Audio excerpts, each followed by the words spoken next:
शिवाय नमः। किसी सोमवार को 3 नियम बना लो। जिस दिन मेरा भोले बाबा तुम पर कृपा कर दे उस दिन सोमवार का एक नियम बनाओ कि महीने का एक सोमवार मुझे ऐसा करना है, 3 नियम धारण करना है महीने के सोमवार को। पहला, सुबेरे जाकर शंकर भगवान को 1 लोटा जल चढ़ाना है। दूसरा, दोपहर के समय पर जाकर मुझे बेलपत्री के वृक्ष के नीचे एक चावल का दाना रखकर बेलपत्री की 7, 11, 21, 108, 51 जितनी परिक्रमा आप लगा सकते हो वो लगाना है। और तीसरा, बेलपत्री के वृक्ष के नीचे और शंकर के मंदिर के दरवाजे पर मुझे एक घी का दीपक लगाना है। बस ये 3 नियम जिसने महीने में एक बार ले लिया, समझ लो उसको पीछे हटने की जरूरत ही नहीं, वो आगे ही बढ़ेगा।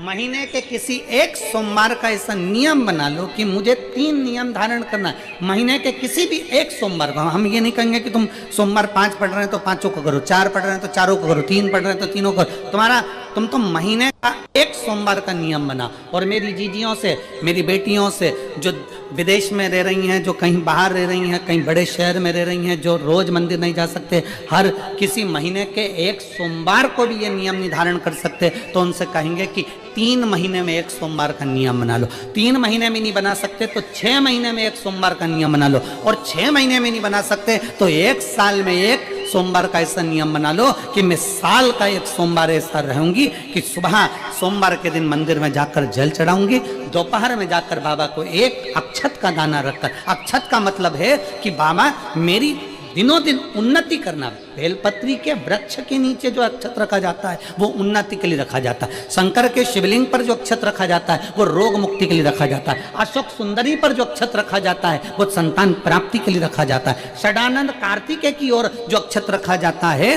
वो हमारे बच्चों की सुख समृद्धि के लिए रखा जाता है। विनायक की ओर, गणेश जी की ओर जो अक्षत रखा जाता है वो हमारे घर में कोई मंगल कार्य आ जाए उसके लिए रखा जाता है। और जो पीठिका होती है जिसपे शिवलिंग रखा होता है, पार्वती जी का हस्तकमल, उस पर अक्षत रखा जाता है तो नारी के अखंड सौभाग्य के लिए रखा जाता है। अक्षत रखने का भी तरीका है।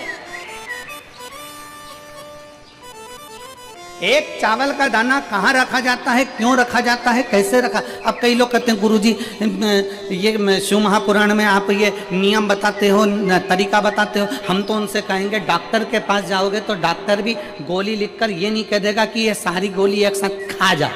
डॉक्टर भी कहेगा ये गोली सुबह खाना है, ये गोली शाम को खाना है, ये गोली दोपहर में खाना, ये गोली भूखे रहकर खाना। बोलो सही है कि गलत है। ये रात्रि को खाना खाने के बाद खा लेना, ये खाना खाने के पहले, ये नाश्ते के पहले। और सुनो ये दवाई, ये वाली पीछे वाली जो दवाई लो ना इसको दूध से लेना, ये वाली जो दवाई लो ना इसको पानी से लेना। और सुनो ये डब्बी है इसको पानी में मिलाकर फिर पीना। दवाई लेने का भी तरीका है, उसी तरह शिव महापुराण में एक एक अक्षत का भी तरीका है और एक एक बेलपत्री का भी तरीका।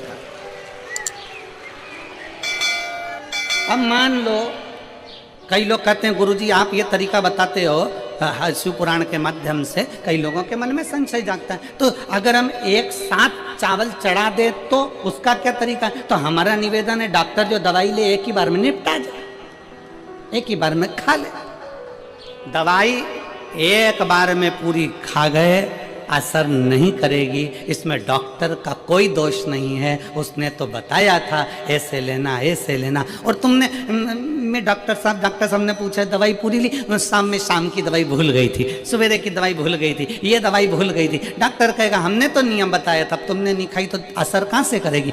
तुम असर कब करती है जब हम पूजन के तरीके को जान जाएं, जब हम अर्चना के तरीके को जाएं। आप साल भर का एक सोमवार निकाल लो, 6 महीने का एक सोमवार निकाल लो, 3 महीने का एक सोमवार निकाल लो, महीने का एक सोमवार निकाल लो, अपने से दिल में बन जाए तो एक सोमवार ऐसा निकालो जिसके 3 नियम धारण हो। पहला, उसी सोमवार जिसको कर रहे हो उस दिन सुबह जल चढ़ाना। दूसरे, दोपहर के समय पर जाकर बेलपत्री के वृक्ष के नीचे एक चावल का दाना रखना। और परिक्रमा बेलपत्र की जितनी तुमसे बन जाए, जितनी तुम्हारे शरीर की कैपेसिटी हो, जितना तुम्हारा शरीर चलते बन जाए।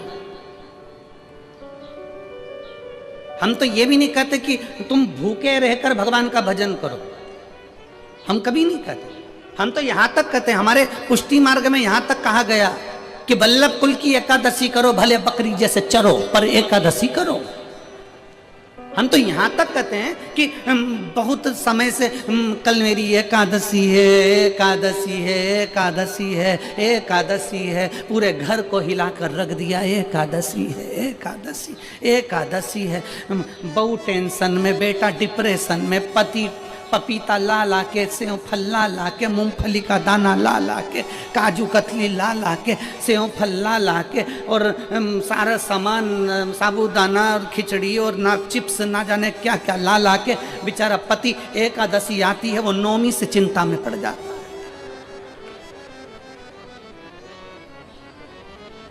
हम तो ये भी नहीं कहते कि तुम व्रत बहुत भारी करो, तुम व्रत उपास भी बहुत बहुत टेंशन वाला करो, ना ना ना।